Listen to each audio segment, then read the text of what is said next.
posachedwapa tikupasirani zimene wayankhula Bon Kalindo lero lino pa 28 Oktoba 2024. Paja Bon Kalindo mwini wake amati ndi president wa anthu osauka komanso president wa anthu amene amayankhulira anthu amene alibe kuthekera kuti akayankhula mawu awo ndi kumveka.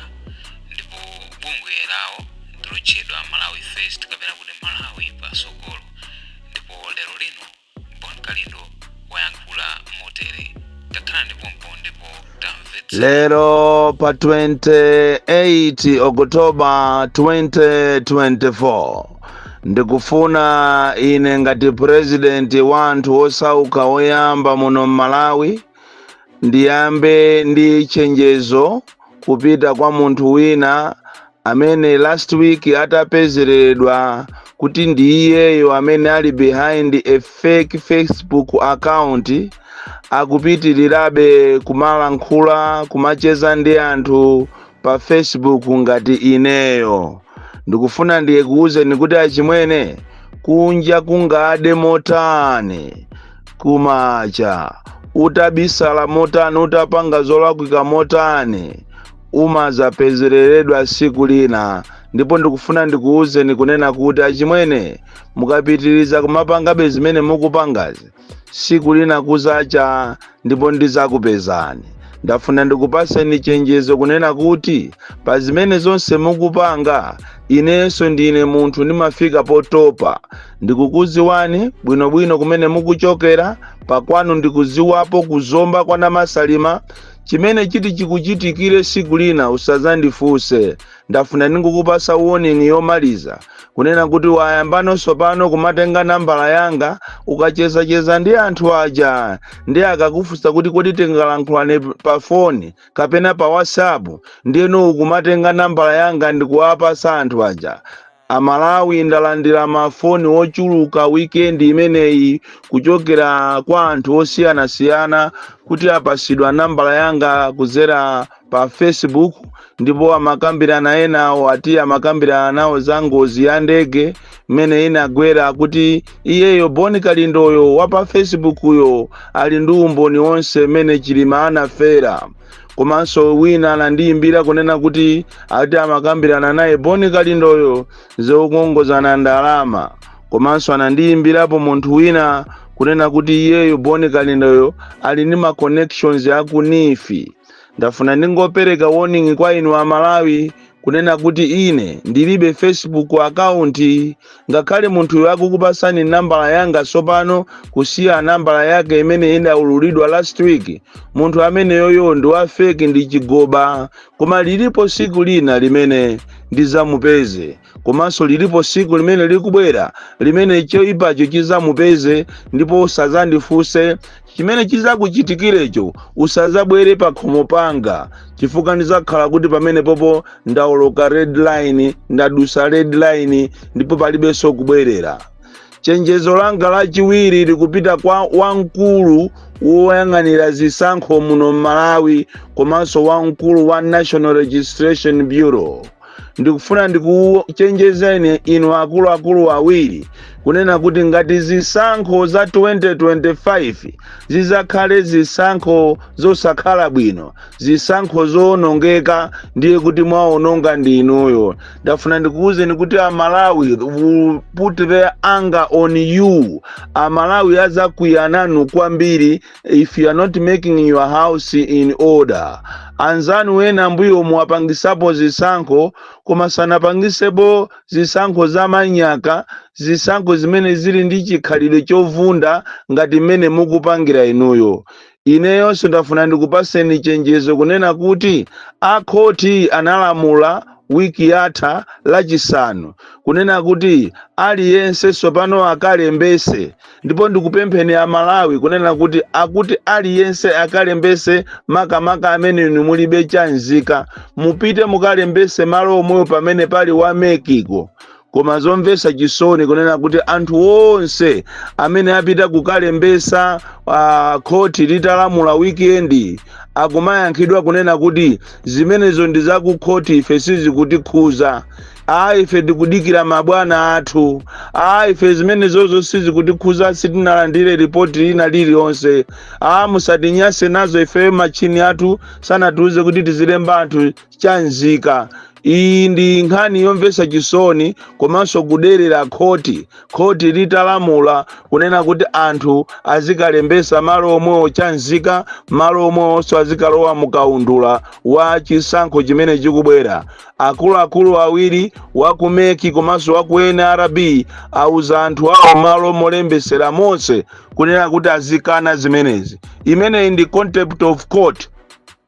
Ndipo ndikufuna ndikuwuzeni kunena kuti for the first time ine ngati nzika ya ziko linoyo ndikalandiranso mafoni ena wiki inoyo kuti mukukana, imene ili wiki yomaliza, ineyonso ndipita ku khoti ngati nzika, ndipita ku khoti ndikasume for contempt. Ndipo maumboni alipo mwachisanzo kwamposa uku ku Machinga kumene koko anthu akukanidwa kuti alembese cha nzika kunena kuti mukudikira mabwana anu. Zimene zefesizi kuti khuza zimezo zaku khoti.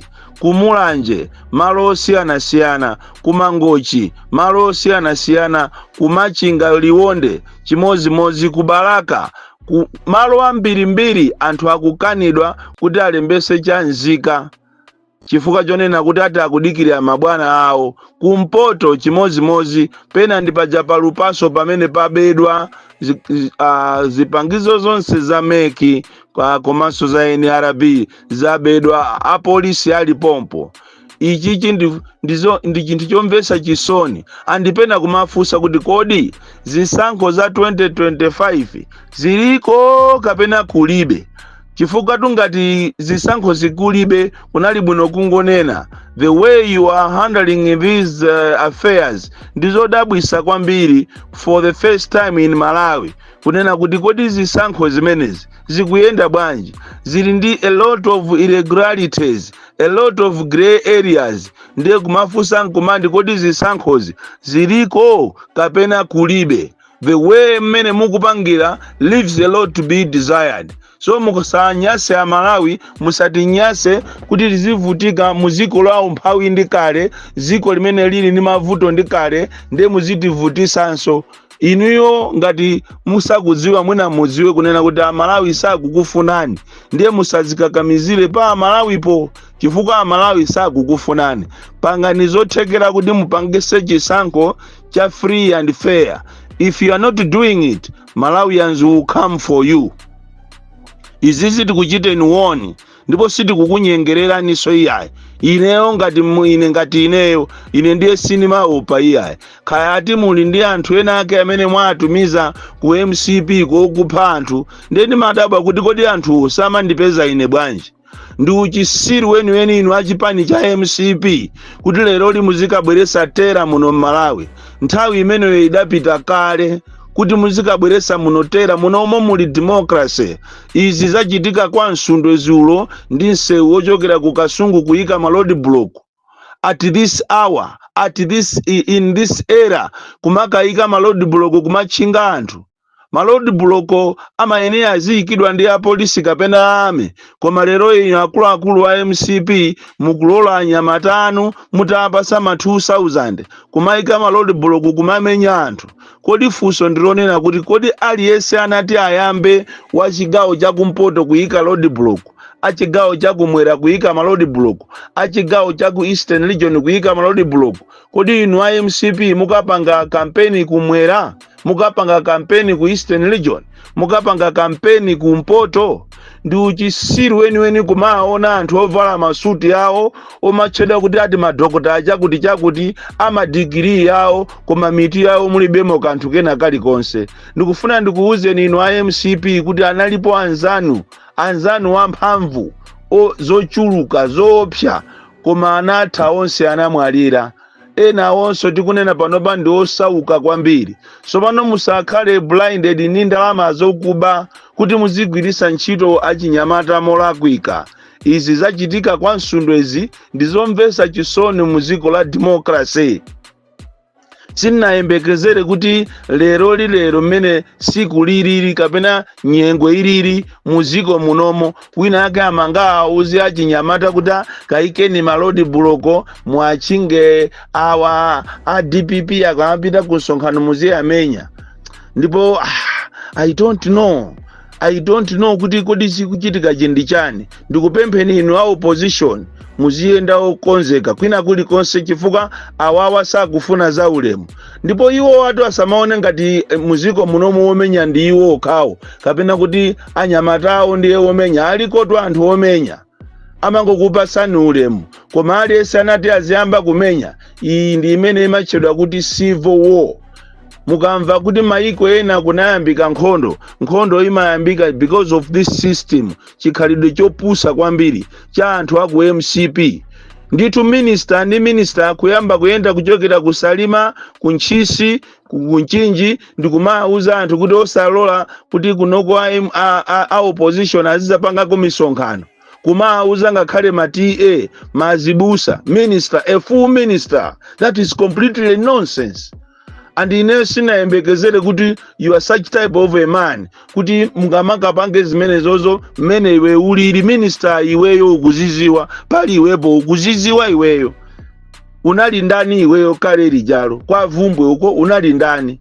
Lero limene waba ibandalama ndiye ukufuna uzibweresa tera. Ndipo achakwera mukupusisidwa kwambiri ngati kuli president amene akupusisidwa kwambiri ndi ma ministers ndiye ndichakwera amene akumamunamiza kumanena kuti zonse zili bwino bwana ndipo 2025 tikuwina. Akukunamiza ni kwambiri muzatutumuka pasi panupo pajedwa ndi chiswe. Siku lina muzakhuvukiramo, mukazakhuvukiramo ndi pamene muzaziwe kuti mapusisidwa. Ndi uchisiru ndikusakhwima nzeru muziko la democracy ndikumakapanga khalidwe limene lachitika kwa Nsundwe. Ndikuthokozeni iniyo a DPP, you are so brave. Munakaa khudumulapo, munakaa umbuza zimenezo ndizo funikirazo. Kuwaumbuza ulokuwapha kumene. Chifukwa akanakhala anzawo akananena kuti akuchita incite violence. There is no way mu constitution ya ziko lino mmene ikuyendera wina ake ndikumaka auza anthu kuna kuti tene mukachite mount road block ndikumaka ikapo saulu za Japan. What type of madness is that? Born Kalindo, the DC, mwana wopya kwambiri, the most deadly and dangerous child from Jeza Village, T.A. Mabuka, Box 76, Mulanje, Malawi, Southern Africa. Tieni tonse mama wauno tizikonzekera chifukwa jama chedwa akweni Patricia Kaliati akupita lero kukoti. Wina apange manyazi leroli amene ali wa UTM, amene ali wa opposition ukuyenera uzuke lero kupita kukapereka support kukoti. Chifukwa zikoza kuoneka ngati zimene zijandiza Patricia Kaliati, koma ndikuuze ni kunena kuti that is our war, that is your war. They are coming for you. They want to kill this democracy. Chonje ndikupempheni a Malawi tieni tonse kukoti masana ono pamene Patricia Kaliati akumutengera kukoti. Enough is enough.